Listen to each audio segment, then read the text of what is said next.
This video is sponsored by CuriosityStream. Use the link in the description to watch thousands of documentaries and at no extra cost, exclusive and ad-free videos from your favorite creators on Nebula. It's 5 o'clock. You just finished a shift in your small Wisconsin dairy town. You're on an evening stroll in New York. Dinner is calling in a St. Louis suburb. Then you step into the grocery store and suddenly you're transported somewhere entirely different. Here the parking lots are never big enough, the lines always long, and picking pita chips somehow feels adventurous. Here you're sophisticated. You appreciate the difference between mezzalune and non-mezzalune ravioli. What is this strange alternate universe, and why is everyone so scandalously friendly? You've just entered the 15,000 square foot Californian embassy, or more specifically, your neighborhood Trader Joe's. Like its motherland, the nation of California, Trader Joe's does everything a bit differently. It holds no sales, offers no coupons, has no loyalty program, no self-checkout, almost no advertising, no online ordering, and collects no customer data. You'll either find its 25-cent individually sold bananas quirky and charming, or endlessly obnoxious. In case you're unfamiliar, Trader Joe's is a popular American specialty grocery store, meaning you'll find things like the veggie burger with almond butter turmeric slaw, produce, and snacks, but few everyday essentials like batteries or toothpicks. For that reason, the average shopper makes routine visits, but in addition to their normal big box grocery store. Its devotees appreciate its cheap and wide variety of wine and diet or food restriction friendly choices, like vegan, kosher, and gluten-free foods. It's perhaps the only grocery store with a cult following, Facebook fan groups, and employees for life. Clearly, it's doing something very different. The first thing you can't help but notice as you enter a Trader Joe's is its elaborate tropical and nautical theme. It doesn't feel like an ordinary store because its aisles aren't repetitive rows of similar looking items. Rather, it's more akin to a coherently designed theme park ride, unsurprising given its inspiration. Before opening the chain, its founder Joe Coulombe had been on Disneyland's Jungle Ride. The titular Joe in supermarket lore is a sailor on the high seas, bringing exotic foods from faraway places. Managers wear bright, casual Hawaiian shirts, sometimes with leis, and are officially designated captains. Assistant managers are first mates, and regular employees, crew. The walls, aisles, and floor are decorated in wooden tiki patterns. Between them, you'll find Trader Joe's second surprise, and one of the key ingredients to its success. There are almost no branded items. Around 80% of its products carry the Trader Joe's label, with a unique package design and creative, often quirky names. The average shopper may see only one logo and one consistent design from the entrance to the exit, in sharp contrast with the average grocery store aisle, where each product independently fights for your attention. And yet, in what might surprise even the most frequent customers, Trader Joe's owns no factories. It does not cook, build, or create its recipes. Instead, the company approaches an existing brand, or vice versa, and strikes a deal.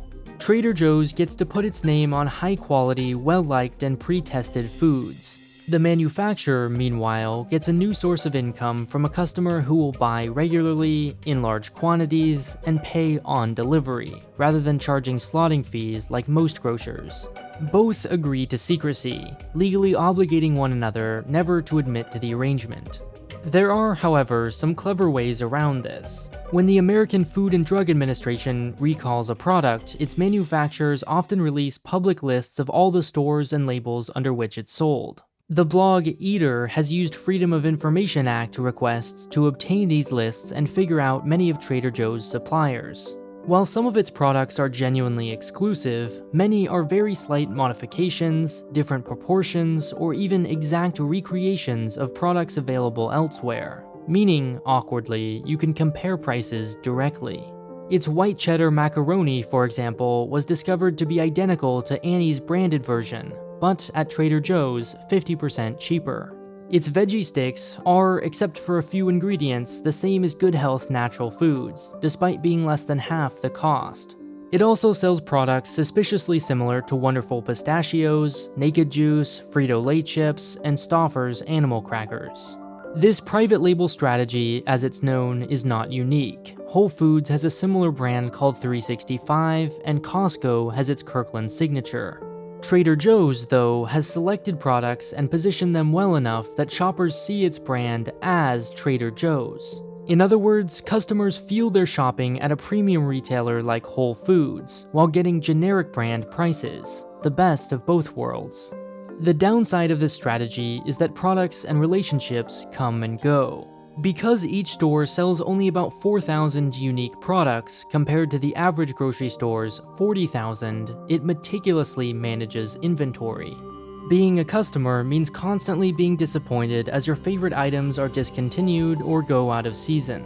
This tight inventory management is also why items sell out so frequently. Trader Joe's purchases directly from manufacturers, and its stores have small back rooms, meaning trucks deliver new stock every day, and predicting demand is a difficult art to perfect.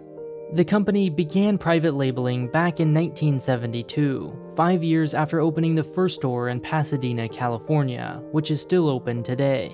Since then, the company has expanded to over 500 stores across 42 states plus DC, with a strange omission of Hawaii, considering its tropical theme. Despite this growth, most would say it's maintained that signature neighborhood feel. Each of its 500 stores hires artists to hand-draw its signs and reflect the local culture. The brand harkens back to a simpler time, one with less technology, one where staff were knowledgeable and treated customers as friends. It feels nostalgic, familiar somehow, even to those who've never lived in such an era. Its checkout stations have no conveyor belts, scales, or TV screens, and instead of a PA system, employees use a literal bell, 1 ding to call extra cashiers, 2 for general assistance, and 3 to notify the manager. Free samples are handed out liberally, and each store makes its own merchandising decisions, catering to local tastes.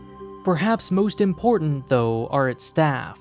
Trader Joe's hires not based on skill, but personality. It exclusively recruits smart, energetic, conversationalist extroverts.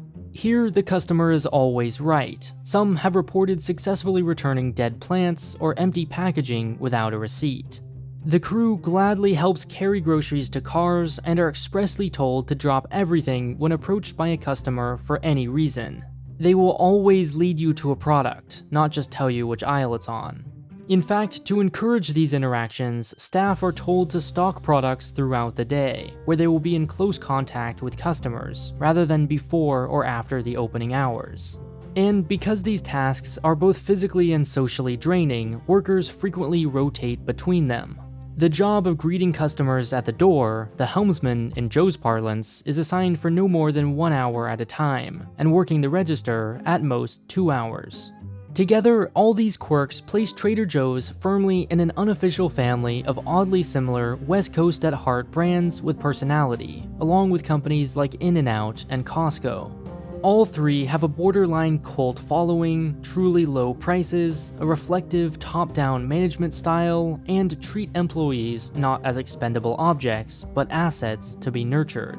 Each appeals to the kind of customer who has money but chooses to be frugal, someone who enjoys the comfort of a small local establishment, while at the same time feeling a bit adventurous. All were founded by charismatic figures in Southern California and remain secretive about their internal workings. Trader Joe's headquarters in Monrovia, California is tellingly nondescript, and the company rarely accepts requests for interviews. Although Trader Joe's founder Joe Colomb died in February, his legacy is undeniable. He built a place people look forward to shopping at, a place where everyone, customers and employees, are treated with respect. Some would say it's largely a facade, that its food may not be as healthy as one would assume, that the company is not the pinnacle of environmentalism it would have you believe, and that a national chain, by definition, can't be local. If one is being totally honest, the store has a slightly snobby feel to it. But whether or not you're a fan, you can't help but admire its ingenuity, building a brand that truly transcends a mere name, logo, and mission statement. For better or worse, Trader Joe's succeeds because it exports California. No matter who you are or where you are, here everyone is friendly, everything is colorful, and life is simple. I don't normally like talking about unreleased videos, but one that's been on my list for some time is another secretive, well-liked company, LEGO. I'm not sure if this video will ever see the light of day, but in the meantime, I really recommend watching the Secret World of LEGO documentary on CuriosityStream. It's full of interesting stories. Like, for example, did you know there's a coast in the UK where LEGO pieces occasionally wash ashore? Because you're watching this video, I strongly suspect you'd enjoy the technology, science, and nature documentaries on CuriosityStream, and I even bet you might even have a little extra free time at the moment.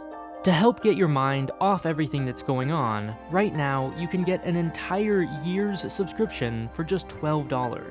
$12! And this includes access to our new streaming service, Nebula, where you can watch many ad-free and even exclusive videos from your favorite YouTubers. Use the link in the description to sign up and you'll get an email with access to Nebula shortly after.